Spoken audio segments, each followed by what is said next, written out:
Cette émission vous est présentée par Saint-Raymond, la ville de l'automobile. 4 concessions à votre service, même le samedi.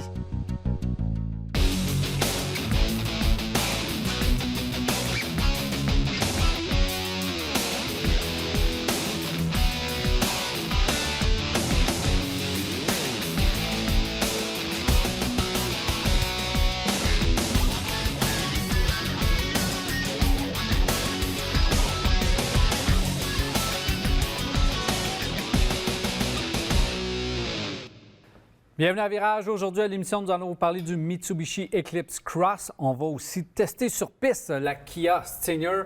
On va répondre à vos questions. 670-9078, poste 230 ou encore virage-automac.tv ou via notre Facebook pour nous les poser.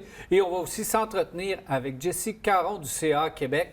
On va parler garantie concernant les véhicules électriques, très intéressant. Salut, messieurs. Salut, Daniel. Salut, mon cher. Ça va bien? Très bien.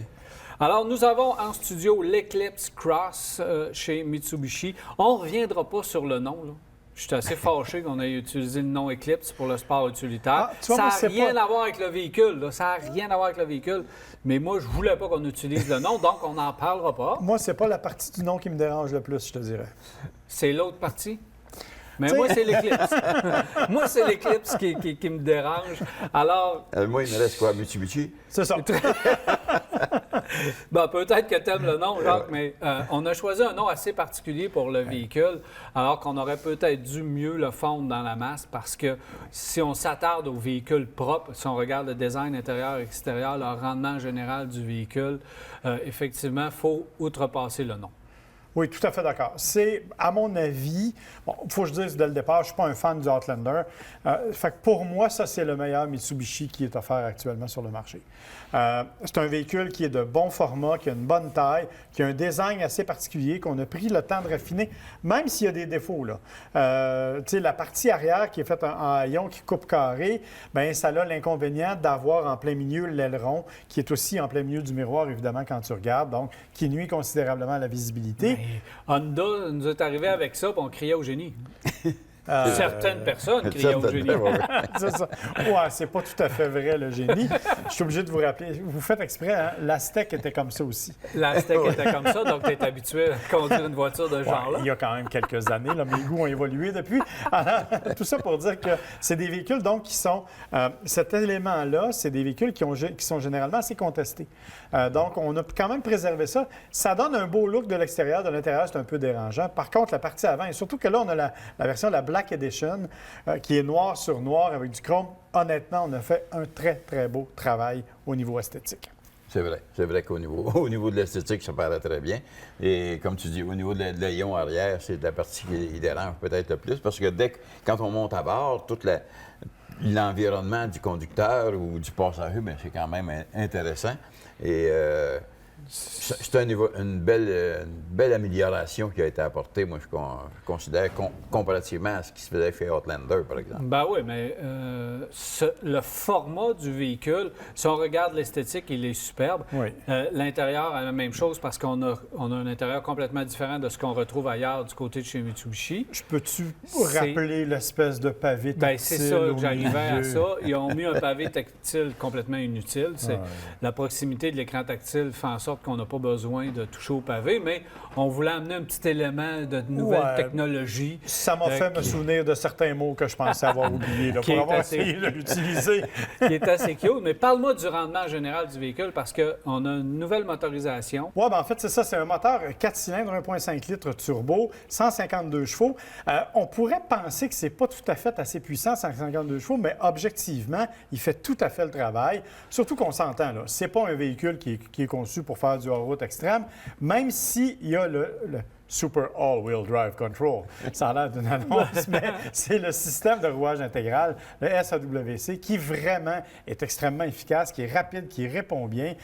Honnêtement, c'est un véhicule qui a des performances nettement supérieures à ce à quoi on pouvait s'attendre pour ce genre de catégorie-là, si on veut. De la façon qu'on a insonorisé les suspensions, les trous, les bosses, la façon que c'est absorbé dans ce véhicule-là, tu t'attends pas parce que c'est pratiquement un véhicule d'entrée de gamme, là, ou presque, parce qu'il y a le RVR, mais tout de suite après. Donc, il est sous le Outlander. Tu t'attends pas à avoir un rendement comme ça. Et pour ma part, je pense que Mitsubishi ne le met pas assez de l'avant. On est présentement à temps plein à vendre du Outlander PHEV, puis je le comprends, puis c'est tout à fait louable, mais on a tendance à oublier l'Eclipse Cross qui devrait être le véhicule sur lequel on devrait mettre de l'emphase. Qui n'est quand même pas donné, par exemple. Il faut quand même apporter un bémol. Hein. Moi, la version que j'ai, là, c'est 35-36 000 on est exactement dans les plates-bandes du Outlander, à peu près équipé de la même façon. Oui. Là.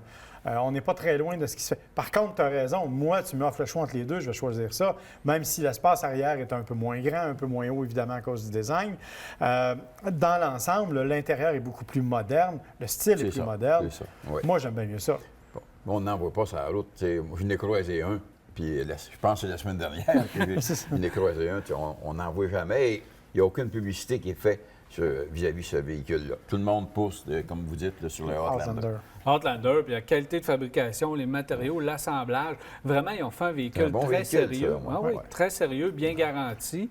Alors, il n'y a pas grand-chose à dire concernant ce véhicule-là, sauf que faut Mitsubishi mettre l'emphase dessus un petit peu plus pour être capable, un, qu'on y pense, puis deux, qu'ils en vendent. Justement. Puis d'après moi, là, l'édition Black Edition comme ça, je ne sais pas si c'était nécessaire de sortir une édition comme ça alors qu'on a des véhicules réguliers à vendre. Honnêtement, il y a des Black Edition dans à peu près tous les modèles Mitsubishi. C'est quelques centaines de dollars de plus. C'est un changement esthétique. Là. Honda n'a pas sorti ça aussi, là, un Black Edition dans quelque chose? Oui, je pense qu'il y a plusieurs compagnies. Ou le pilote, on a sorti une version noire également. J'ai entendu parler de ça, moi aussi. Ça semble à la mode, les versions noires. C'est ça. Ben oui, ça marche. Comme je te dis, c'est quelques centaines de dollars. Ça ne change rien au niveau mécanique. Parlant d'équipement, par contre, il faut quand même dire que c'est un véhicule qui est bien équipé. Détection d'angle mort et tout ce qui va avec en termes de sécurité aussi.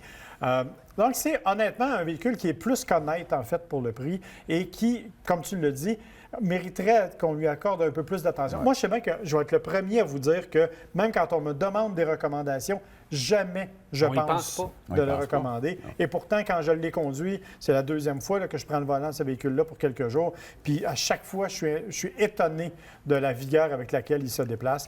Honnêtement, c'est un bon petit véhicule. Et le rendement de son petit 1,5 litres aussi.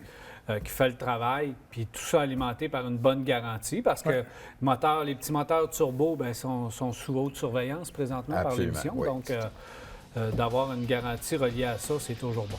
Effectivement. Merci, messieurs. Alors voilà, on s'arrête et on vous revient rester là, virage.